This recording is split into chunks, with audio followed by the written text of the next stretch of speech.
Buenas tardes a todos, hermanos de Casa de Dios Emanuel. Espero que estén pasándola bien, sin ninguna novedad. Para nuestros amigos, para nuestras amistades, un saludo cordial. Estamos grabando, hemos tenido problemas con el celular y lo vamos a subir más tarde a la 1, así es que hoy no grabamos en vivo. Mientras usted se prepara para esta última clase de la iglesia de Pérgamo, Apocalipsis 2:17, vamos a estar escuchando esta melodía. Vaya por su Biblia y para que tome apuntes, un papel, lápiz o pluma.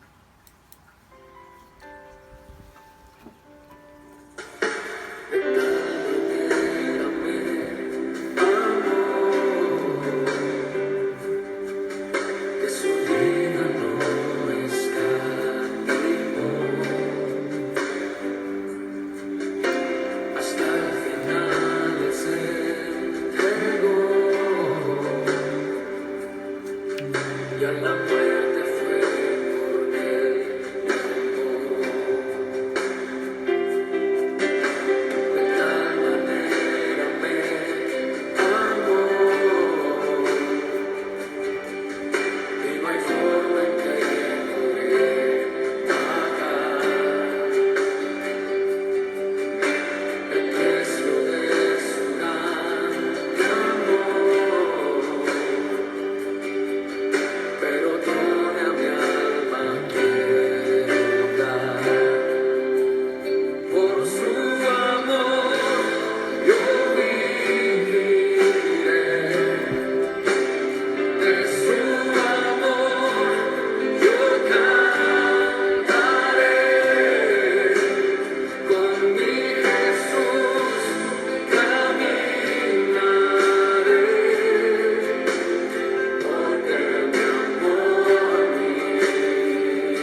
Bien, vamos a estar orando para dar inicio a esta clase. Hoy hay muchísima información.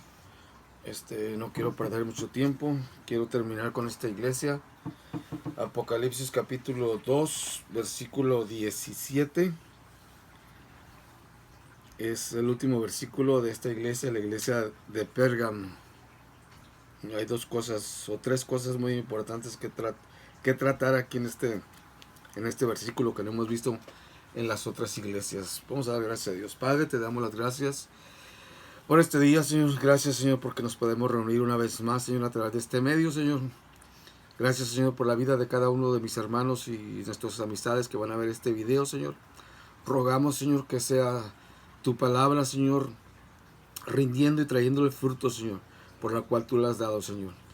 Ayúdanos, Señor, para que por medio de ella seamos transformados conforme a tu imagen, Señor. Que ese es tu propósito principal para cada uno de nosotros. Hacernos conforme a la imagen de tu Hijo. Gracias, Señor, te doy por la vida de ellos, Señor.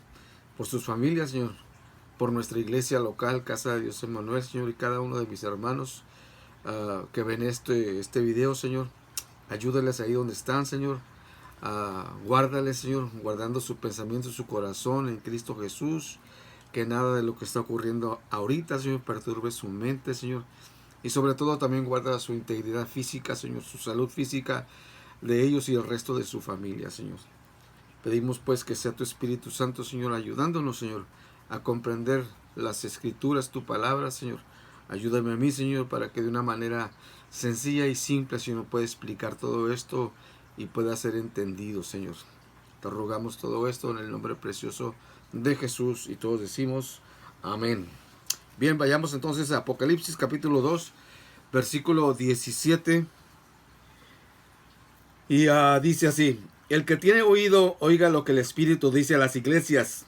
Al que venciere, daré a comer del maná escondido, y le daré una piedrecita blanca, y en la piedrecita escrito un nombre nuevo, el cual ninguno conoce, sino aquel que lo recibe. En las 7 iglesias hay frases que se repiten. La frase el que tiene oído ya lo miramos en la primera iglesia de Éfeso. Simplemente nada más tiene que retroceder en mi muro o en el muro de mi esposa, Rubén Hurtado o Eli Hurtado, y ahí lo encuentra. Ahí encuentra la explicación. El que venciere, o los vencedores, mejor dicho, también ya lo miramos en esta iglesia. ¿Quiénes son los vencedores? ¿Quiénes son los que vencen? Lo miramos ya eso, entonces no vamos a detenernos a explicar eso una vez más, pero vamos a explicar lo que sigue. Y lo que sigue dice: daré a comer del maná escondido. Daré a comer del maná escondido. El maná se menciona por primera vez en la Biblia en Éxodo 16:15. Anótelo, no lo vamos a leer porque hoy traigo muchas citas para leer. Entonces ya conocemos también la historia. La historia acerca del pueblo de Israel, que mientras vagaba por el desierto, Dios les dio este alimento, esta comida, que lo llamaron maná. O sea, ¿qué es esto? Es lo que quiere decir. Esa comida fue enviada del cielo como sustento para el cuerpo humano. Se instruyó a Moisés a guardar un gomer, aproximadamente un poquito más de 1 litro, en el arca del pacto. Y ahí se encontraban 3 cosas escondidas ahí. Una de ellas era el maná, otra era las tablas de los 10 mandamientos y la vara de Aarón que reverdeció. Y de esto Dios hacía memoria cada año, y el sumo sacerdote tenía que hacer expiación por ese pecado. Dios los escondió en el arca y le puso una tapadera. Esa es otra clase. En la iglesia nosotros ya lo miramos, esas 5 ofrendas de Levíticos. 5 ofrendas para explicar una sola, que es la persona, la obra de Cristo en la cruz. Cumplió con todas esas ofrendas. Se instruyó a Moisés pues a guardar en un gomer, es una medida de aquel tiempo, un gomer de maná en el arca del pacto, en Éxodo 16:34. Éxodo 16:34. Esto es tal vez a lo que se refiere aquí en Apocalipsis, cuando menciona el maná escondido, porque estaba escondido, o sea, estaba guardado pues dentro del arca del pacto. Jesús menciona el maná en San Juan capítulo 6, y para eso sí quiero que vaya conmigo, porque aquí hay mucho que hablar para poder entender mejor este pasaje en la iglesia de Pérgamo, lo que Jesús le está escribiendo a la iglesia. Tenemos que mirar este pasaje, es importantísimo también, lo que Jesús dice acerca del pan de vida, ¿sí? Y en San Juan 6:31 dice, nuestros padres, dicen los judíos, nuestros padres comieron el maná en el desierto, como está escrito, pan del cielo les dio a comer. Estos son los judíos hablando, una conversación que tuvo Jesús con ellos. Y es donde se menciona en el Nuevo Testamento por Jesús. Pero aclara algo bien importante. Jesús les aclara algo bien importante y dice que Él, o sea Jesús es ese maná. En el versículo 35, ahí mismo en San Juan 6, dice Jesús, yo soy el pan de vida. O sea, ¿qué fue el maná que les dieron en el desierto? Sí, pero yo soy el pan de vida. El que a mí viene nunca tendrá hambre y el que en mí cree no tendrá sed jamás. Y para entender mejor este pasaje, necesitamos leerlo desde el versículo 26 hasta el 40. Lo voy a leer y voy a hacer énfasis en ciertos versículos para que podamos tener una idea más clara de lo que Jesús le está hablando a esta iglesia de Pérgamo. Entonces leemos desde el versículo 26 y Jesús les dice, de cierto os digo que me buscáis no porque habéis visto las señales, sino porque comiste el pan y os saciasteis. O sea, Jesús los había alimentado, ¿no? Y por eso lo seguían. Hoy mucha gente sigue a Jesús no porque son cristianos, sino por lo que esperan de Jesús. ¿Sí? Y se dice que son cristianos, pero verdaderamente nada más lo siguen por esa razón. ¿Ok? Jesús les dice en el versículo 27, trabajad, o sea, esforzados, no por la comida que perece, o sea, el alimento que consumimos, sino por la comida que a vida eterna permanece. Y ahí cuando está hablando eso, pues no tiene sentido hasta cuando vamos más adelante y él explica de qué comida se está refiriendo. Dice, la cual el Hijo del Hombre, o sea Jesús, os dará, note bien esto, os dará. Porque a este señaló Dios el Padre, o sea Jesús. Entonces ellos le dijeron, ¿qué debemos hacer? Jesús está hablando de dar y ellos dicen, ¿qué debemos de hacer? O sea, está hablando de un regalo y ellos están diciendo, ¿cómo lo compramos? Si compramos un regalo, deja de ser un regalo, ¿no? ¿Ok? Entendiendo ahí, usted en su casa léalo, después con cuidado se va a dar cuenta, esto que les estoy explicando le va a caer el 20.